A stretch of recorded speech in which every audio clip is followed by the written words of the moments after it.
Let's get physical. Physical. Let's get philosophical. Philosophical. Alex. Yeah. Jason. There's a new book out. What's that? By What's a this book Microsoft, called? a marketing executive at You're a Microsoft. Via guy? Via? Viagra? What? No. I say via. I'm old, bro, but Yeah. I say, oh, gosh. Via. Here we go. Viagra. Viagra. You know, that blue pill. I'm shutting it down. You're a Via guy, but I say via. Yeah, Via. Via. V? Via. Yeah. V. Stein Broder. Don't talk to me like that. No, this is the author. A marketing executive at Microsoft explores the You components sick little Stein and brother. value of trust in the new book. Here's the book. What's the book? The Business of Trust. Ooh. How experiences build trust and drive business impact. Okay. Do you trust me? Of course I do. That's what the article said. Oh. Do I trust the person writing the article? I don't know. I don't know them. I don't know them. I don't know them. Trust is one of those human things that takes time.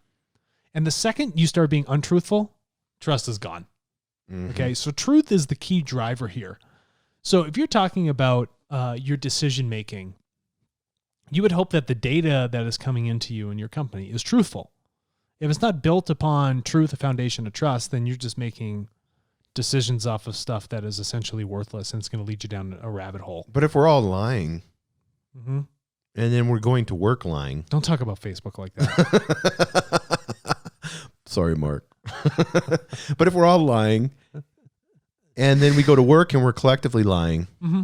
then the information that we're getting, And the information we're sharing. how truthful really is that? Yeah. And is that evolutively beneficial to us? No, of course not. Why do we lie? Why would you ask me such a deep philosophical question like that right now? Well, I have the answer. Why do we lie? Because it's easy. Why do we lie? Because it diverts focus from the thing that we don't like focusing on ourselves. Yeah, it's external. Yeah.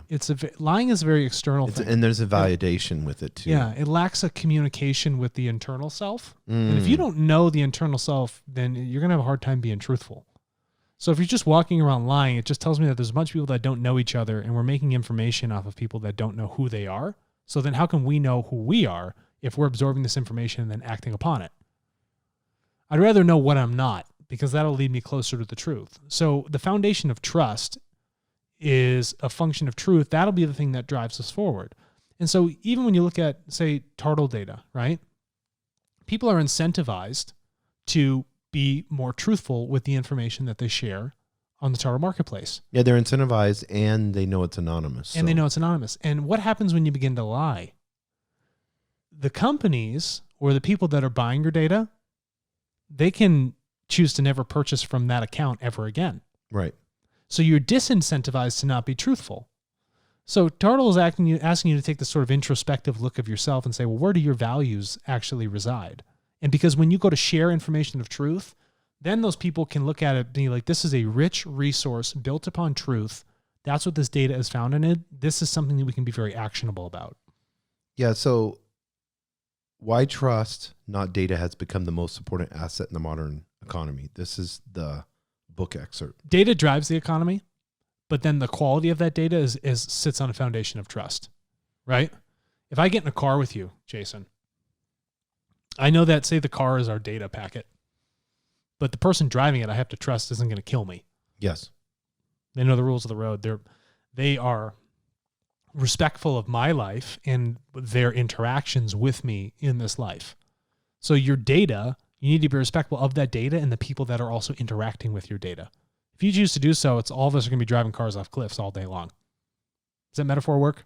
Yeah, no, I'm trying to think of it in the sense of when we see leaders and we see organizations and how they're navigating data. But when we look at navigating trust, because here's my brain on it, Alex. I just don't. And when we look at a business that's built on lies, and then we have them doubling down on lies, and then you have the C-suite tripling down on lies. Don't talk about Enron like that. Or Theranos, you know, the or Theranos, the that's fake a perfect blood machine. Here we got 2 examples. Yeah, but and we can see Lehman Brothers. I mean, the list goes on and on. They doubled, tripled down on how many loans, real estate, collateralized debt obligations, CMBOs. Yeah. So whenever you look at these companies that are doing this, and then we're wearing suits, we're walking into a door, we're smiling, we're saying hi to everyone, and everyone's saying hi to us. And we're saying, "How's your day?" And they're like, "Great." Yeah, image, no depth, no truth. We're all just acting superficially.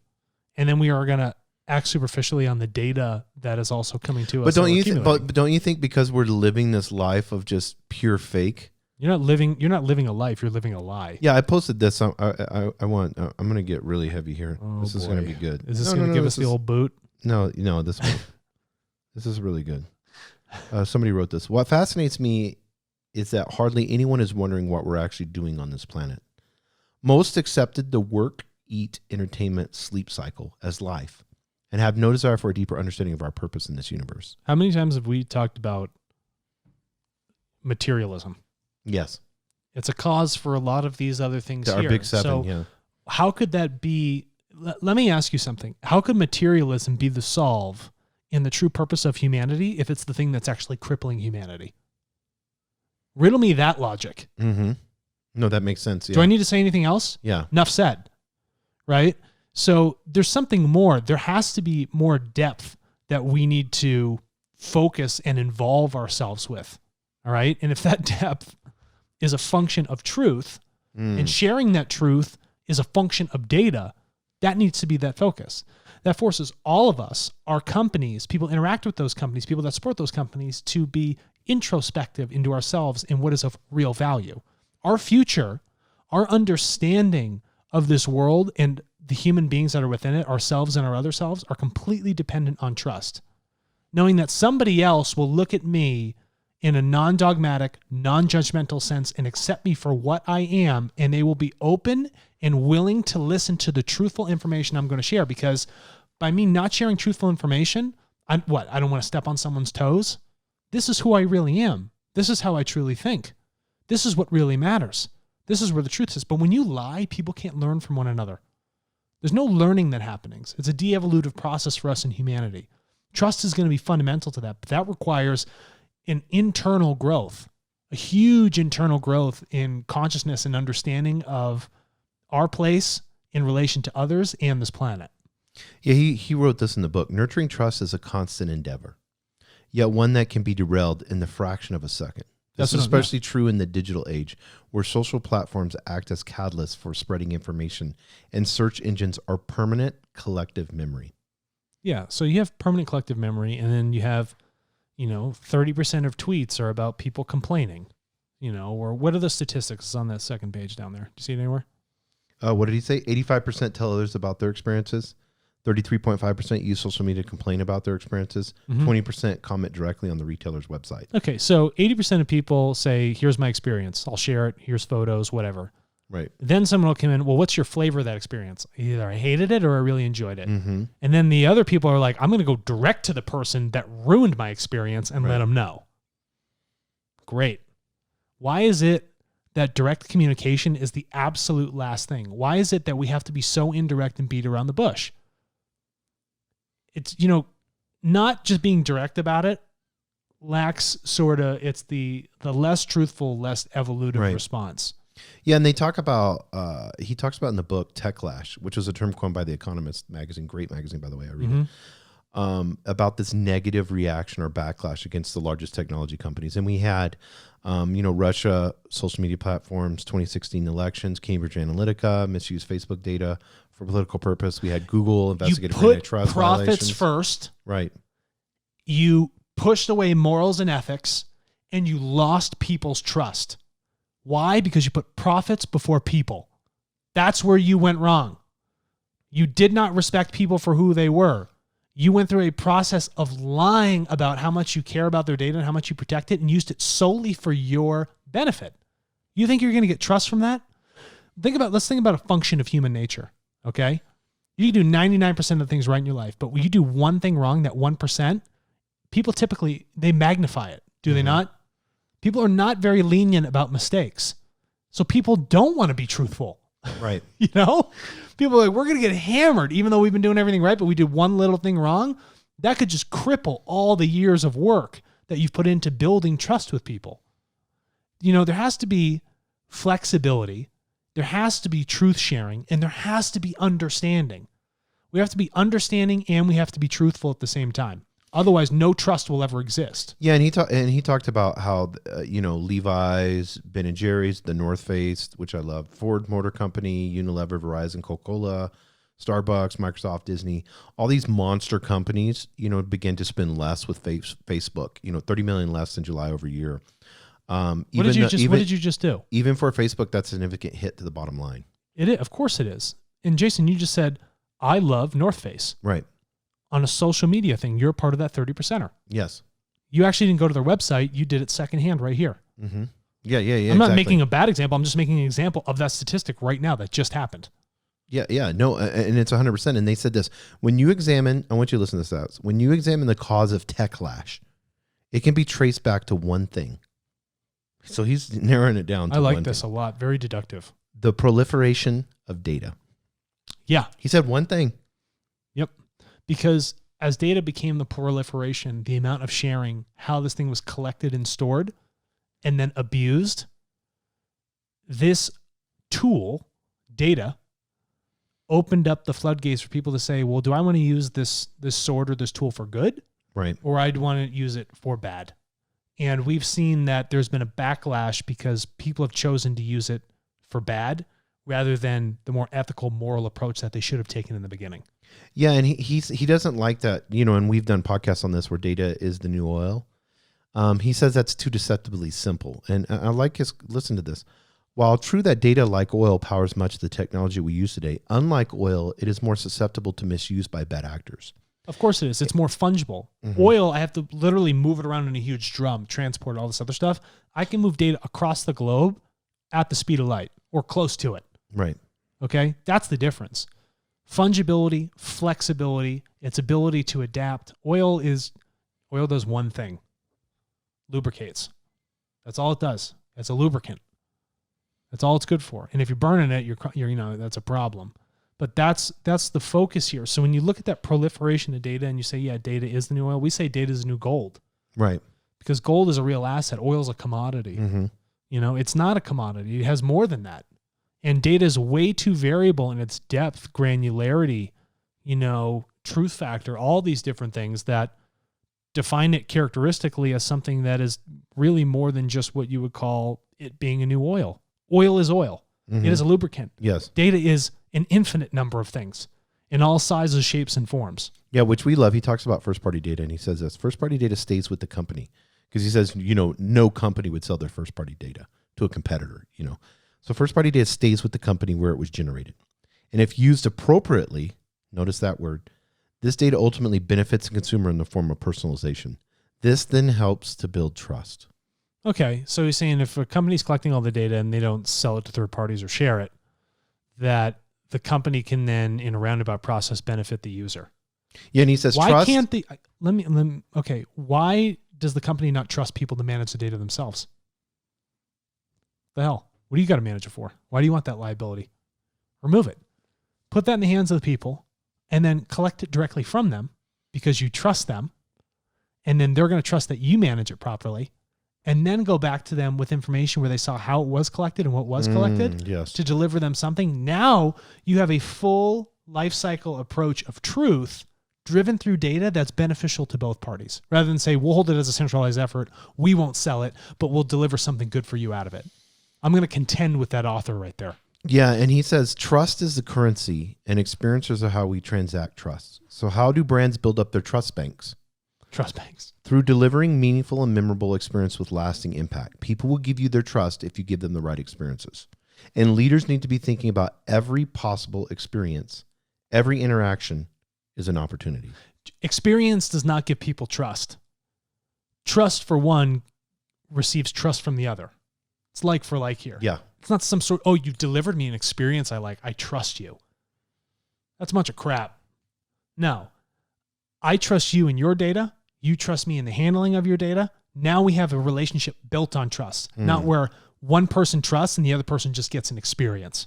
Yeah, because here I'm thinking of it. You remember the old movies where they would have to negotiate, and it would be like, maybe it's like it's Scarface, lots of cocaine, and this guy's going to come into the room and they're going to do a negotiation, and he brings all his bad guys and he brings all his bad guys. Do I trust that no one's going to shoot each other up? Yes. Yeah. There's a lot of tension there. And in that room, it's like, can we trust each other enough, even though we're sworn enemies and we'd love to see each other die? Yeah. Can we trust each other enough that we can negotiate this transaction that it's mutually beneficial for both of us? Yeah.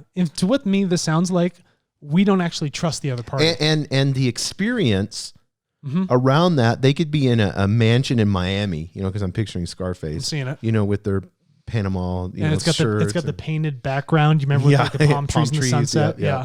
And that experience around them, that doesn't really matter whenever you're getting into the heart of negotiation. They could be sitting in a warehouse with one of those one lights coming over on a portable plastic table. Yeah. And have the same thing, or in a meat locker where it's freezing. Yep. And have the same conversation.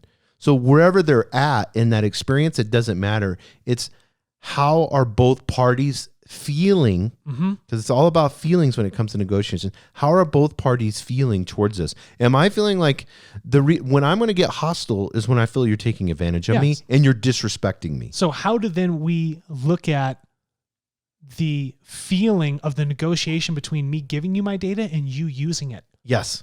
It's not experience. It's communication. This tells me that the way this dude is writing this is saying, I trust the company more than the person.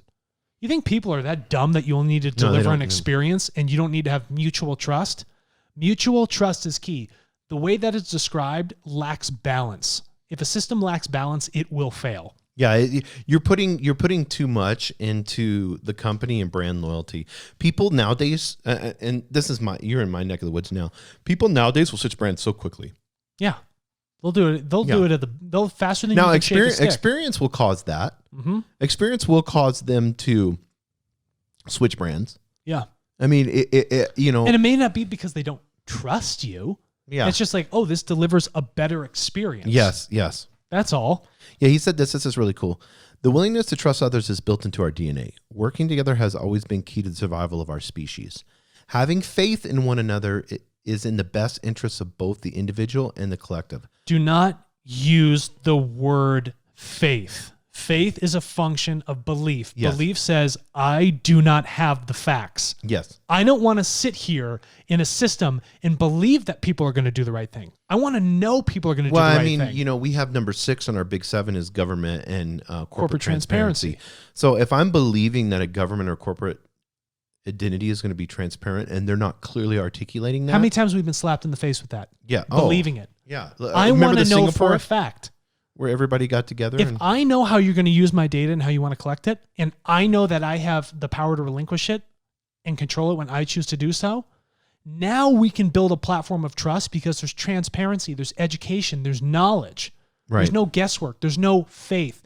Do not apply my genetics and my ancestors' genetics to faith. That is not how that works. This is a function of cause and effect. And if this person truly understood what genetics were all about, they wouldn't make such an outlandish, ridiculous blanket statement and to say that it all boils down to faith. Yeah, and he says this, trust has always been the foundation for durable relationships. Yeah, durable. The power at play in the development of every positive aspect of our societies. So, and I like this, he ends it this way. Trust is a foundation on which every business, organization, or team should be built. Why does he have to? And then you drop the obvious. You say 3 stupid things and then drop the obvious. But I think I'm all for. I like where they're getting. I'm all for a marketing executive at Microsoft. Yeah. To write a book on trust. No, I mean that's great. It's great that. Can I share something with you? Something that I've been thinking about. Can you please be truthful to me? Yeah, Alex, I'm always truthful. But I'm going to be, the reason I'm truthful with you, this is really interesting. And why we have mutual trust for each other is because you're not going to judge me in what I say. You know I won't. Yeah. So you're the CEO. If I come to you and I say, Alex, I failed in this and this did not work, you're going to be like, okay, Jason, I know you failed. You may pitch me some shit a little bit. Be sarcastic, which we love. Yeah. I love that. And then you're going to be like, how do we fix this? Correct. And how do we not have this happen again? I don't want to. But you're not going to look at me as a bad person. No. And if I relied strictly on faith for you and you broke my faith, my belief, what good is that? Yeah, exactly. I have no foundation, no real data. I'm looking at you in a sense of cause and effect. That has built the experience of our relationship. But here's what I wanted to really get to and understand. That's a side note. Whenever you look at Facebook, Microsoft, we look at Google, we always do this. I'm going to super macro. Whenever we have a technology that comes on the scene, here's my optimistic view, and you tell me if I'm wrong or push back on it. We always seem to, in evolution, figure the shit out. So we always take something. I'm taking nuclear energy, for instance, which unfortunately we need to get over the whole, situation and how horrific that was, in bombing cities. And we need not to tag nuclear energy with, bombs and missiles and stuff like that. It's only portrayed as negative. It's like I listened to one of the leading rocket scientists, and she's the CEO of a company, and absolutely amazing. She goes, if we could get over the stigma of nuclear, that is our answer to getting into space. Sure. But I mean, so we look at that and we attach a bias and a stigma to it. But we're going to evolve to the point, because this is what I see. It's like, we haven't done that. No country has done that since then. We got this new technology. Awesome. So great. Where we got it from? We won't go there. Well, I don't need to get any conspiracy stuff right now. No, you got the shirt on. Yeah. The answer's on my chest. But we got this. We used it in a horrific manner. And then we kind of somehow fumbled the ball. We're holding it on the 40-yard line, and we kind of fumble it, and we evolve. And we've done a pretty damn good job of not releasing a nuclear missile since then. Do you know why we made him in the first place? Because somebody with a lot of resources and power didn't trust another person. Yes. That's it. You chose to take your technology and use it adversely. Technology is technology, much like data is data. Mm-hmm. How do you want to use it? What are your intentions? Your intentions became ill because of a lack of trust. That was the foundational thing. That's all. You can defend yourself. All life should be defended. But when you chose to take a lot of lives at once because you don't trust. Yeah, you're going against somebody's free will. You're going against someone's free will. And then you're going against collectively a whole city's free will. And then that puts a bad mark not only on those people that did that, but the people that are associated with it. And on top of that, the technology that was actually used. Nuclear technology has done amazing things. It has allowed for supporting the growth of a lot of our systems. Mm-hmm. Okay. Ones that you don't even see, you don't recognize, that aren't very obvious to you. But that trust is so important that when you do create a new technology, that the people who are using it or facilitating that resource in whatever direction have the best intentions. But don't you think that will, and it may not be the best intentions, no, but don't you think we'll go from worse to good to better? Maybe not best, but I'm taking Microsoft, Facebook, Jason, takes Uber, all of them. I just see humanity, we're moving in this beautiful direction. I think we're becoming more aware. There's more self-awareness. Yeah. I mean, especially in the younger generation. So it's like the younger generation's number one worry they have is climate stability. So whenever we look at this young generation and they become so proficient in technology, it's like, are they going to is this young generation that's getting spooled up, are they going to take, what we're concerned about at TARTLE, the big 7, and then implement that into these companies, or will these companies just become irrelevant? I think new ones will be generated. Adaptation is always a solution.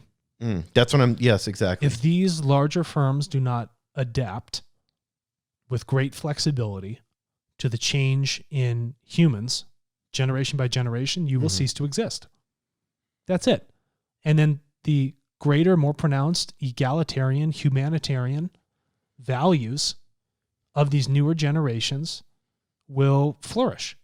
And that takes time. Good things take time. And, we as human beings are hard learners. Yeah. And we we've have to go allowed through suffering. Yeah, and we've allowed a lot of people to make bad decisions for us because we haven't taken the power onto ourselves. Yes. That was rightfully ours in the first place.